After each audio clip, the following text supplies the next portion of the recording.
ಚಿಕ್ಕಬಳ್ಳಾಪುರ ಜಿಲ್ಲಾಧಿಕಾರಿಗಳ ಸಭಾಂಗಣದಲ್ಲಿ ಸುದ್ದಿಗೋಷ್ಠಿಯನ್ನು ಉದ್ದೇಶಿಸಿ ಮಾತನಾಡಿದ ಸಂಸದ ಸುಧಾಕರ್, ಚಿಕ್ಕಬಳ್ಳಾಪುರ ಲೋಕಸಭಾ ಕ್ಷೇತ್ರದ ವ್ಯಾಪ್ತಿಯಲ್ಲಿ ಮೈ ಭಾರತ್ ಜಿಲ್ಲಾಡಳಿತ ಹಾಗೂ ಇತರೆ ಇಲಾಖೆಗಳ ಸಹಯೋಗದೊಂದಿಗೆ ನವೆಂಬರ್ 15ರಂದು ಜಿಲ್ಲಾ ಕೇಂದ್ರದಲ್ಲಿ ಜಿಲ್ಲಾ ಮಟ್ಟದ ಸರ್ದಾರ್ 150 ಏಕತಾ ಪಾದಯಾತ್ರೆಯನ್ನು ಆಯೋಜಿಸಲಾಗಿದೆ.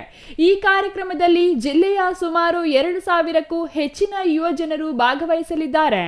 ಜಿಲ್ಲೆಯ ಯುವ ಜನರಲ್ಲಿ ಏಕತೆ, ದೇಶಭಕ್ತಿ ಮತ್ತು ನಾಗರಿಕ ಜವಾಬ್ದಾರಿಯ ಮನೋಭಾವವನ್ನು ಜಾಗೃತಿಗೊಳಿಸುವ ಗುರಿಯನ್ನು ಹೊಂದಿದೆ ಹಾಗೂ ಜಿಲ್ಲೆಯಲ್ಲಿ ವಿವಿಧ ಇಲಾಖೆಗಳ ಸಹಯೋಗದಲ್ಲಿ ಸ್ವಚ್ಛತಾ, ಶ್ರಮದಾನ, ಯೋಗ ಮುಂತಾದ ಕಾರ್ಯಕ್ರಮಗಳನ್ನು ಆಯೋಜಿಸಲಾಗುತ್ತದೆ ಹಾಗೂ ಏಕತಾ ಪಾದಯಾತ್ರೆಯಲ್ಲಿ ಎಲ್ಲರೂ ಭಾಗವಹಿಸಿ ಒಗ್ಗಟ್ಟಿನ ಮನೋಭಾವವನ್ನು ಆಚರಿಸಿ ಸರ್ದಾರ್ ಪಟೇಲ್ ಅವರ ಏಕತಾ ಭಾರತದ ದೃಷ್ಟಿಕೋನವನ್ನು ನಾವೆಲ್ಲರೂ ಗೌರವಿಸೋಣ. ಜಿಲ್ಲೆಯ ಎಲ್ಲ ಯುವ ಜನರು ಕಾರ್ಯಕ್ರಮದಲ್ಲಿ ಭಾಗವಹಿಸಲು ಕೋರಿದರು.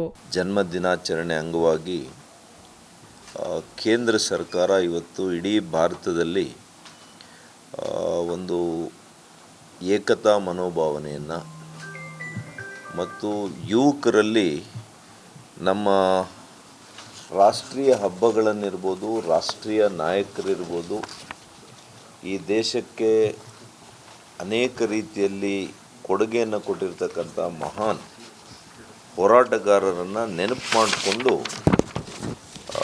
ನಾವು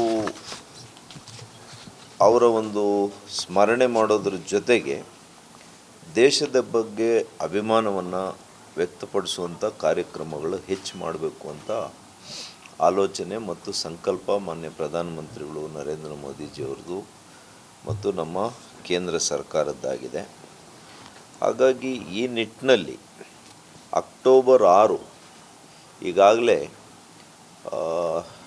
ಕ್ರೀಡೆ ಮತ್ತು ಯುವಜನ ಇವತ್ತು ಇಲಾಖೆ ಏನಿತ್ತು ಇದರ ಸಚಿವರು ಆಗಿರ್ತಕ್ಕಂಥ ಸನ್ಮಾನ್ಯ ಮನ್ಸುಖ್ ಭಾಯ್ ಮಂಡೋವಿ ಅವರು ಈಗಾಗಲೇ ಸುದ್ದಿಗೋಷ್ಠಿಯನ್ನು ಮತ್ತು ಅವತ್ತಿನ ದಿವಸ ಸಾಂಕೇತಿಕವಾಗಿ ಡಿಜಿಟಲ್ ಮಾಧ್ಯಮದಲ್ಲಿ ಇದರ ಉದ್ಘಾಟನೆಯನ್ನು ಮಾಡಿದ್ದಾರೆ. ಇದರಲ್ಲಿ ಪ್ರಮುಖವಾಗಿ 2 ಅಂಶಗಳಿದೆ. ಒಂದು, ಇವತ್ತು ಏನು ಏಕತಾ ನಡಿಗೆ ಅಂತ ಇದೆ, ಇದು ಒಂದು ಸಂಸತ್ ಸದಸ್ಯರ ಕಾರ್ಯಕ್ಷೇತ್ರದಲ್ಲಿ ಅಂದರೆ ನಮ್ಮ ಲೋಕಸಭಾ ವ್ಯಾಪ್ತಿಯಲ್ಲಿ 3 ಕಡೆ ಮಾಡಬೇಕು ಅಂತ ಕೊಟ್ಟಿದ್ದಾರೆ. ಅದರಲ್ಲಿ ಚಿಕ್ಕಬಳ್ಳಾಪುರ ಜಿಲ್ಲೆಯಲ್ಲಿ ನಾವು ಚಿಕ್ಕಬಳ್ಳಾಪುರ ಜಿಲ್ಲಾ ಕೇಂದ್ರವನ್ನು ಆಯ್ಕೆ ಮಾಡ್ಕೊಂಡಿದ್ದೀವಿ, ನಾವು ಮತ್ತು ನಮ್ಮೆಲ್ಲ ಹಿರಿಯ ಅಧಿಕಾರಿಗಳು. ಅದೇ ರೀತಿ ಬೆಂಗಳೂರು ಗ್ರಾಮಾಂತರದಲ್ಲಿ ಈಗಾಗಲೇ ಬೆಂಗಳೂರು ಗ್ರಾಮಾಂತರದ ಜಿಲ್ಲಾಧಿಕಾರಿಗಳ ಜೊತೆ ಮಾತನಾಡಿದ್ದೇನೆ.